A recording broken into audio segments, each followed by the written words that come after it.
if you speak about terrorism going around throughout the world, it's Muslims first. Whenever I cross by a Muslim area in Calcutta, I get to hear a lot of abusive words. So why not? I mean, there's a reason for it. You said that, it's like kind of persecution that's happening. That's the very true religion. So persecution is happening against that.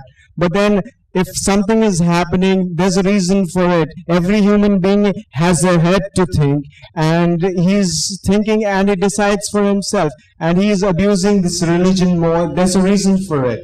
I mean, if tomorrow, if certain Muslim does something wrong, I have a problem with that person, but I respect Islam. And tomorrow if a Christian does something wrong, that person is not okay, but that does not mean that I don't have respect for Christianity.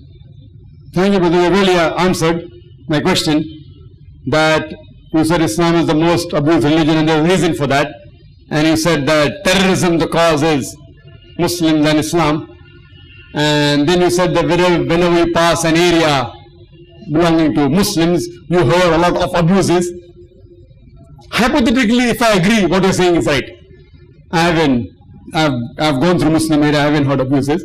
Maybe the area you have gone to, maybe. So if a Muslim is abusing, he is not a practicing Muslim.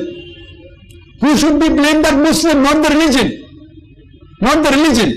You said that. I mean, if that's what I said, that you have said certain things, which because certain Christian people have done something, so you think, that the religion is not okay. Where did I say? Did I in my talk ever said that because Christians haven't done so and so thing? Did I ever use?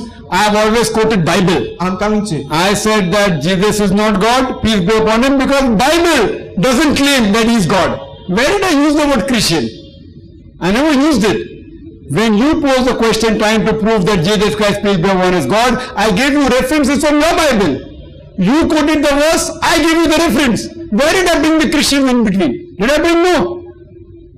You said that few, very good scholars of Christianity, they have revised the Bible. So Yes, brother. No. The scholars of Bible say that that was not there in the Bible. That means that is not a part of the Bible. I'm not talking about Christians, I'm talking about your doctors of divinity. See, you have to really understand that there has been adulteration in the Bible. Bible is not the word of God. So these scholars say that if we remove the adulteration, it will come closer to authenticity. I'm not saying that, your scholars are saying that. So I'm not talking about any Tom, Dick and Harry. I'm talking about an RSV, the Revised Standard Version of the Bible, is the hot seller, best seller. It had made millions of dollars. Why? Because it is closest to the authentic Bible. Not that it's totally authentic. So what you have to realize, what you have to say, I don't believe in the scholars. Then which Bible do you believe? Even the Bible you're reading has been written by scholars. It's not totally the word of God. The word of God which was revealed to Isa alayhi salam, Jesus Christ, peace be upon him, it is not maintained in authentic form. We Muslims believe in the Wahi, the revelation which was given to Isa alayhi salam. The present Bible is not the Wahi.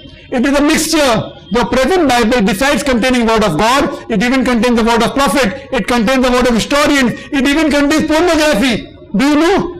Your Bible, unfortunately, I'm sorry to say, even contains pornography. I challenge you to read the Bible in front of this audience, Ezekiel chapter 23 verse number 1. I it is nothing but depends upon how you interpret it. Whichever way you interpret, pornography is pornography.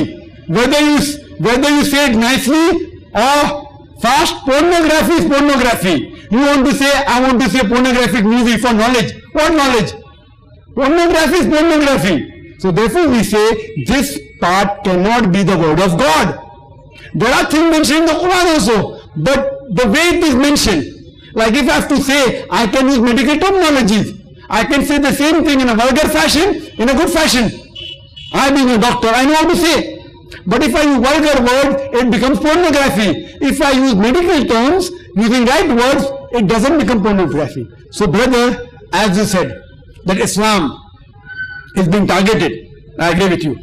According to Time magazine, an article which came, in the 16th of April 1979, it said that in a span of 150 years, from 1800 to 1950, more than 60,000 books have been written against Islam. Means more than one book a day. And now, the rate has increased, especially after 11 September.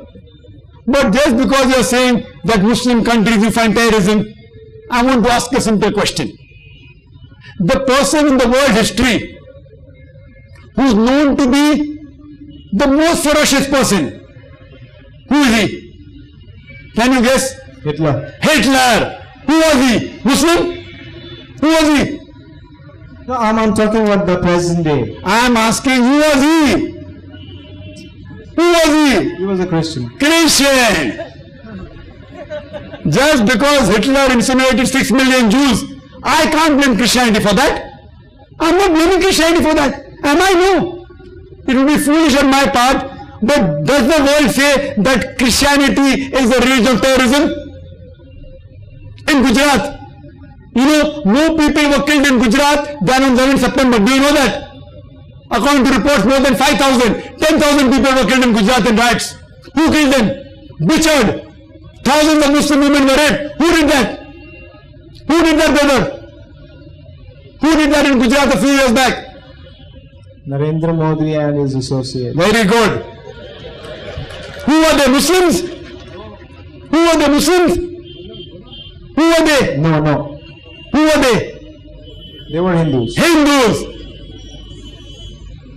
It is open, absolutely open in front of us. People are giving hue and cry for 11 September. We have full sympathy for them. I condone. I condemn that. I condemn that. When thousands of Muslims were butchered, and in a span of few days, thousands of Muslim women were raped in public, what does the government do? Just put a commission? Do people say that Hinduism is a religion of terrorism?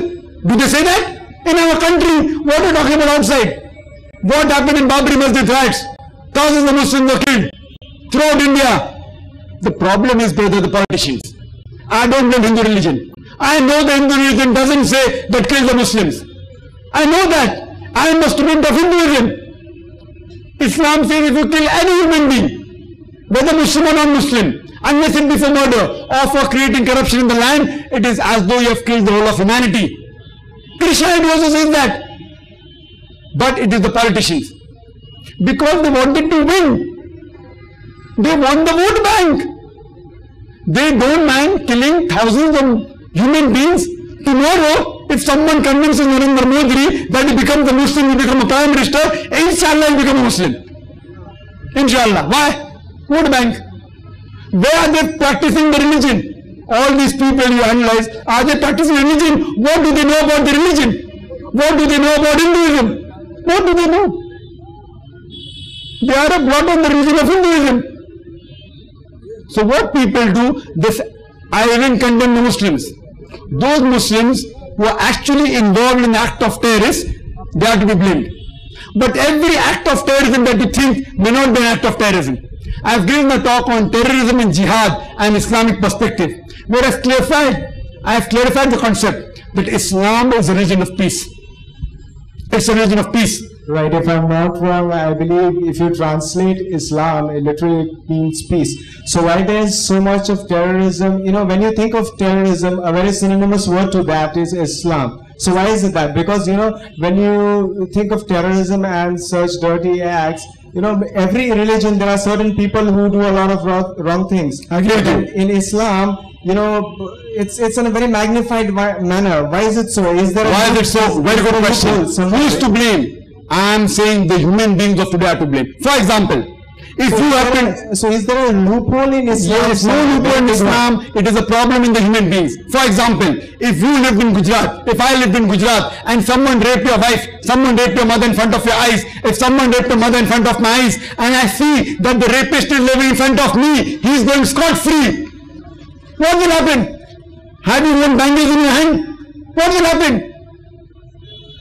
If there is no justice, we are creating terrorists. I condemn the act of terrorism.